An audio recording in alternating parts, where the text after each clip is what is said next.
Welcome to the Virtuous Woman Show, and it's always a joy and a pleasure to come to your homes every Sunday evening and a repeat of the same every Monday evening. May the Lord bless you. May the Lord do you good as you watch us this evening. I just want to ask you to call a friend and tell a friend that the Virtuous Woman is on and they will be blessed by what we are going to discuss today. My name is Reverend Ruth Kayo, and I'm seated here with a beautiful lady, a beautiful soul, very vibrant and full of energy. Her name is Kerry Kagiri.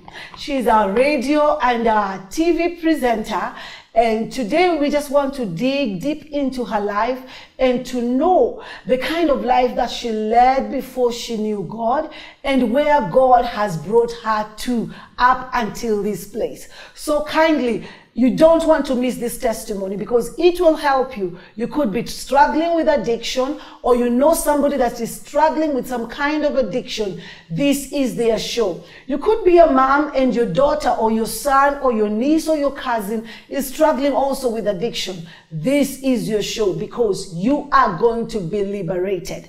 Welcome, and with me here is Kerry Kagiri herself. Hey. Welcome to the show. Thank you for having me. How have you been? I'm happy. I'm glad to be on the Virtuous Woman Show. Welcome. Yeah. You know, you're doing a very wonderful job. I thank God on so media, much. And Thank you. we've always heard your voice, but today it's good to meet you in person. Yeah, there's a radio face. Wow. People say people on radio only have a voice, but yeah, we have a face. There's a face also. There's a face. Wow, wonderful. So, Kerry, we would want to know who Kerry is. Awesome. And what kind of an upbringing you had. We just want to know more about you. Absolutely. So that anytime you speak to us, we can know that where God has brought you Amen. from and where you are. Yeah. So, what kind of an upbringing did you have? Awesome. So I'm a firstborn of my mom and my dad, and I was just brought up in the city. I went to Nairobi Primary for my primary school education up to class 8. And for anyone who's doing exams, I don't know when this will air, but God did do me really well. Like, you know those times when you're getting your mock results and they say you'll either get +5 or -5 for KCPE. Yes. I got +70. Oh. And so I got called to a provincial school, St. George's Girls Nairobi. So I graduated from there. I got enough marks to go to campus. I'm proud of my high school marks, because now that's when I started discovering myself. Wonderful. And due to some family challenges, I started experimenting and, you know, trying out. Wow. You know, some things happen at Pale. I would say, many people say that's an excuse for children, but there's no one who's talking to you about things that you're going through. Some changes in your body, changes externally in your family, are life realities that happen. And so probably that's where I started. But I was brought up by two amazing people who love Jesus with all their heart. I'd say that about my parents. They are in ministry to date, and they took me to church. I was baptized as a dedicated to Christ, then baptized as a child, and baptized by immersion when I was 10. Wow. I did know about receiving Jesus as your savior, but I didn't know about having a relationship with him, that I can talk to him directly and tell him, and you know, all that. Wow. So I was baptized by Pastor Dennis White. That's really amazing. And then continued into adulthood, through high school. In high school, I went for every funky, at a Muslim rally, as anything. I was just there. Science Congress, I didn't know anything about science, but I could just make a project to go out. Drama, of course, singing in Luo. I mean, I know like 3,000 Luo words because of being in drama. Oh, you can speak I can Luo. count a chela, anyway. It's really cool. Wow. What else? Yeah, so I guess that was my upbringing. So for campus, I got to, so I first started in Daystar for a semester. Okay. And then, I always say this, and people laugh, poverty struck. And I had to find another university because I wasn't going to repeat. And so by the grace of God, and probably because of destiny, I was meant to go to Kenyatta University. Okay. So I did a bachelor's in film and theater arts. Wow. And that's where I got to meet so many amazing people and live out my real Really? Kenyan life. Wonderful, wonderful. Yeah. Kerry, before we move on, you've said that when you were growing up, there was no one to tell you about the body changes and what to expect about life. Like we can say, you've talked so highly about your mom, but it's like there's some information that you didn't get from your mom. Yeah. Can you attribute that is it something that caused you to get into to the kind of life that you got yourself into? Wow. I'll say this, parents, and both my dad and my mom were very involved in my life actually. Okay. And parents can only do so much. Okay. Like they can take you to church. They can lead you to Christ. Yes. Pay school fees. Yes. Educate you, live a life that you can, model. Like they're model. Yeah.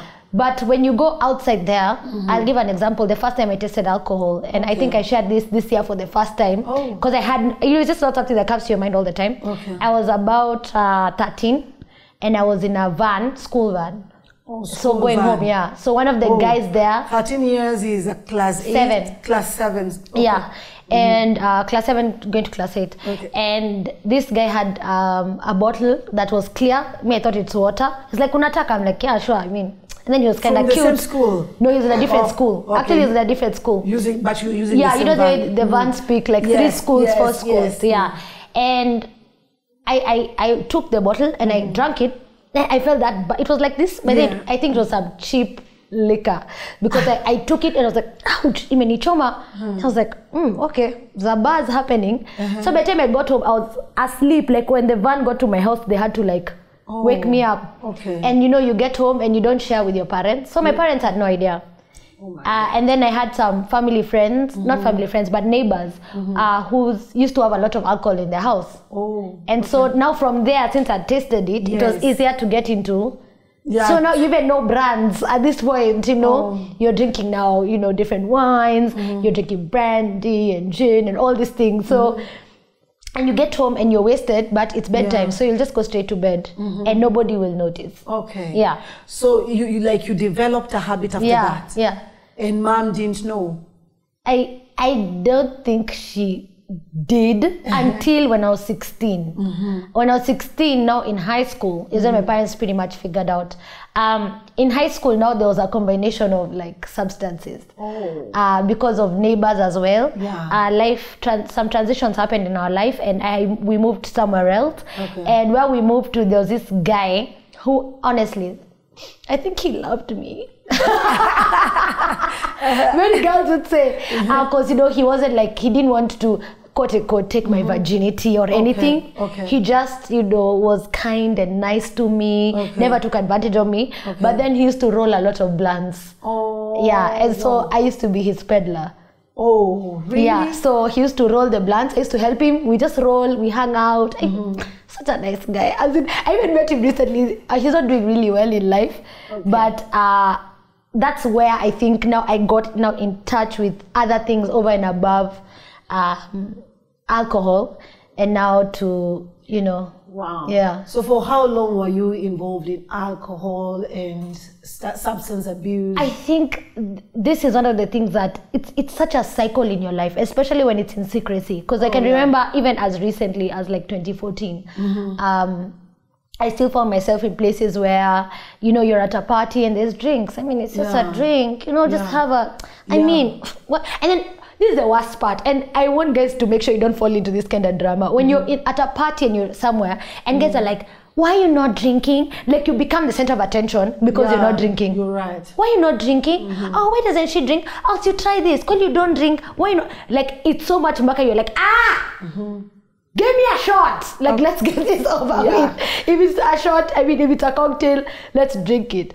Sometimes you're even with family and, I mean, it's just a drink. It's a safe space. Why not have a drink? So I'll say it's just one of the things that is a cycle that really needs to break, and be very strong in who you are and just say, I don't drink because I have a relationship with Jesus and it makes Jesus happy for me to stay sober. You're right. in 2014, were you born again in 2014? I was born again, demon chasing, spirit filled. As I said, I've always been born again. In fact, I always give my 3 steps of my salvation. So there was a salvation by immersion when I was 10. I didn't know about Jesus. At 17 in high school, I went through a conviction encounter. Some girl kept inviting me for CU. I was just like, let me just go. She gets off my case. So I went to CU, and that day, literally, everyone in that whole room, all the students disappeared. And I felt like I was alone before God and the preacher. And he was speaking to me, and I changed. When I got born again in high school, the whole school stopped. They were like, Kerry. I mean, that time I was not Kerry, I was Ruth. Ruth ameokoka, you know, and it was a big deal. And I got into ministry big time. As I transition now out of high school, I mean, you're out here and life is moving on. So, of course, I got into things, but I still did know and was in the knowledge of Christ. I even served still, but, you know, there were still all these things in the background. All these things in secrecy, or rather you're being protected by people who are not helping you by protecting you. They're like helping you to enablers. I call them enablers. Enablers. That's a good word. So I was born again, and I'll say this blatantly to anyone who's watching. I know there are things you're struggling with.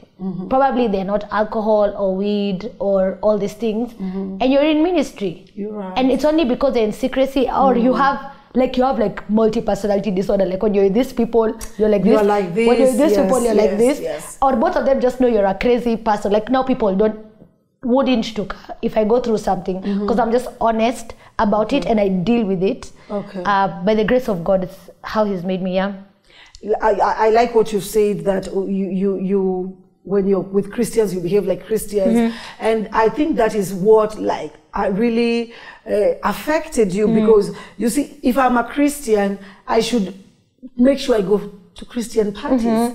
Then there I'm safe because there is no alcohol. But we find a lot of young people nowadays, they don't know their stand, they are saved. But there are Christians who have no problem with drinking. I mean, I think when we were just talking, you've been exposed in the States. I mean, there are services where you leave the service and there's drinks. Yes, there's drinks.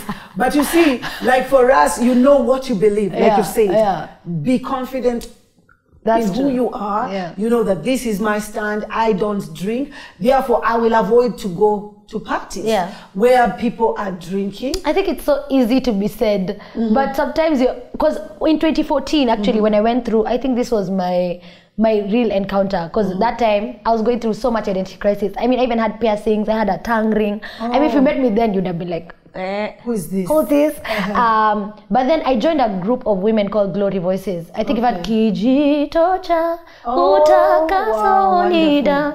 So I was singing with them, and they accepted me with my tongue piercing and all my problems. And that's when I actually went through like a season, like 3 days of prayer and fasting. And I was like really thinking about my faith and what I want to do with it. And I think I was saying this story to say that the real encounter and the prayer I made was, God, if alcohol is bad, take the thirst away. Because sometimes you just need a cold beer. It was that bad. So I was like, I just need a drink. What's wrong with the drink? And what I didn't realize is it kind of numbs your emotions. So you don't get to deal with the real hurt that probably you have that is suppressed behind. You're right. It helps and it calms you down. Now it becomes a habit. Yes, consciously or subconsciously, that's how you deal. You're like, I don't have to deal with things. Let me just, have a drink, and you'll be happy for the moment. But then the moment gets over, and you're sad again, and you need to be happy for another moment. Escapism, they call that escapism. Absolutely. You're running away from the truth. Then when the reality hits again, you need to keep covering and keep covering. And it's so unfortunate that we have a lot of Christians in church whereby they don't confront their fears, they don't confront their issues. I can tell you why I feel that happens. Because when you share with a Christian your problems, they'll say, hey, Reverend Ruth, I need us to pray for Devi. Devi and his wife, they are going through this. So the whole story is out there, but I see a whole crop of Christian counselors coming up. Wow. Yes. And again, there are also good pastors, good people outside there that will not talk about your story. Yes, mentors that can stand with you. And the best thing I think we should bring our youth or anyone that is struggling with any addiction to a place of accepting and not running away from the truth, because alcohol will not solve it, like you said. Not at all. Substance abuse will not solve it. It's only for a short while, then again you're back That's to true. it. We are going to take a short break and we will be back after this. We are going to hear more from Kerry and we'll be blessed. Keep tracking with us.